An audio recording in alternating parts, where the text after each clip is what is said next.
Bellingar signe les Acacias blancs de Gelsa. C'est une belle aventure dans l'histoire de l'Espagne et de la France et surtout une très belle aventure humaine. On en parle avec lui sur france3.fr et sur lepopulaire.fr. Bonjour Christian. Bonjour Christophe. C'est un vrai plaisir de vous recevoir ici pour parler des Acacias blancs de Gelsa parce que on va en parler. C'est bien sûr l'histoire de l'Espagne, c'est l'histoire aussi de la France, mais c'est surtout d'abord et avant tout une belle rencontre humaine. Expliquez-nous. Tout à fait, c'est une rencontre qui se déroule en 2007. Je recherchais un personnage, un jeune homme qui en 1942 avait été à la tête d'un commando de maquisards dans la région de Saint-Thierry-la-Perche, où habitaient mes grands-parents. Et au bout de 70 ans, j'ai pu retrouver ce personnage, ce qui était carrément impensable. Est-ce que vous m'autorisez à vous poser la question de nous dire comment vous l'avez rencontré? Parce que ça, c'est improbable. Alors, c'est une histoire, un jeu de piste, un vrai jeu de piste. C'est-à-dire que j'ai commencé à faire des recherches, d'abord par des livres publiés sur la résistance pour l'identifier. Moi, j'étais parti simplement d'une photo qui annonçait son nom de maquis, c'est-à-dire Petit Pierre. Et à partir d'une lecture, j'ai pu établir son identité véritable, José Gonzalvo Usón. Ensuite, j'ai su qu'il était évidemment domicilié quelque part en France, mais impossible de le retrouver parce que simplement il était sur liste rouge. Donc il a fallu passer par l'Espagne. Et j'ai eu la chance que l'une de ses nièces habite toujours dans la région natale, c'est-à-dire près de Saragosse. Alors c'est un jeu de piste qui m'a amené jusqu'à lui. Une belle enquête, hein. Alors, on n'a pas donné encore son nom, il s'appelle José Gonzalvo Usón.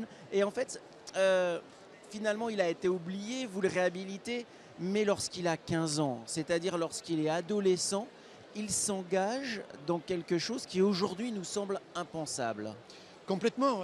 Il assiste à une scène qui pour lui est révoltante, qui est horrible. Il voit des soldats débarquer au domicile de ses parents, il est présent et ces soldats brutalisent toute la famille, arrêtent son père et l'emportent, le conduisent sur la place publique avec d'autres jeunes gens du village qui sont arrêtés et déportés sur Saragosse pour être exécutés. C'était ça la destination à l'origine de son père. Alors lui, il est outré et là, il franchit le pas. Il dit ce n'est plus possible. Je prends le maquis. Il s'engage et il s'engage dans l'armée d'un certain Durruti, qui est un grand chef anarchiste espagnol, qui est à la tête d'une colonne. Cette colonne, elle vient de Barcelone et elle arrive aux portes de Saragosse.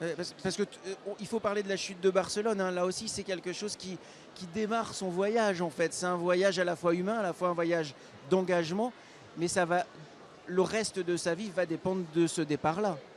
Oui, alors là, lorsqu'il s'engage à l'âge de 15 ans, donc on est au début de la guerre civile en Espagne.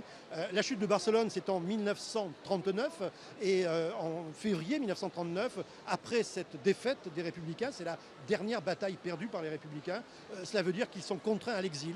Ils n'ont plus qu'un seul choix, c'est gagner la France par les Pyrénées. Par les Pyrénées. Et là, c'est la fameuse retirada, c'est-à-dire 1,5 million de gens qui franchissent en 3 semaines la frontière. Ils sont autorisés pendant 3 semaines. Après, la frontière est refermée. 3 semaines pour sauver sa vie, celle de sa famille, celle de ses amis, c'est très très peu dans cette période-là où tout va très très vite finalement. Mais ce qui est impressionnant dans la vie de ce José, c'est qu'il n'en aura jamais fini de s'engager. Exactement, il est dans une sorte de spirale, j'allais dire infernale. Il passe par les camps qui sont les camps d'Argelès, de Saint-Cyprien, de Bram, qui ont été photographiés par Robert Capa. On connaît tous ces photos, qui sont des photos sordides, où ces gens-là meurent souvent du choléra, de la peste. Donc certains, pour échapper à cet enfer des camps, s'engagent dans des groupements de travailleurs étrangers. Et c'est le cas de Gonzalvo. Il devient manœuvre, maçon, puis il s'engage dans une compagnie de gens qui vont couper le bois. Et c'est comme cela qu'il arrive en Périgord et en Haute-Vienne, parce qu'il suit un groupement de gens qui exploitent la forêt. Christian Bellingar, ce qui est très surprenant à la lecture de ce livre, c'est qu'on comprend bien qu'il y a un énorme travail d'enquête, mais on comprend aussi que ce personnage-là, lorsqu'il s'est engagé, lorsqu'il a agi, il l'a toujours fait de manière normale. Ça lui semblait normal, jusqu'à avoir chez lui des photos d'une richesse incroyable, mais qui lui semblait banal. Oui, oui, ah bah c'est ça. Et j'ai toujours été impressionné en parlant avec lui de la manière dont il en parlait, presque avec légèreté. Alors qu'il a vécu des événements incroyables et formidables, lui, il avait une extrême modestie. Je vais donner un seul exemple. Il a été blessé, grièvement blessé, et il n'a jamais fait état. Je l'ai appris par d'autres personnes. Ensuite, La modestie jusqu'au bout. jusqu'au bout. Jusqu'au bout.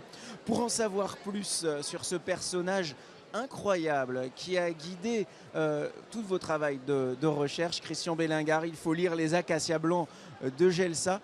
Vous verrez, vous comprendrez certainement mieux à quoi ressemblait cette époque-là et pourquoi notre pays est celui qu'il est aujourd'hui.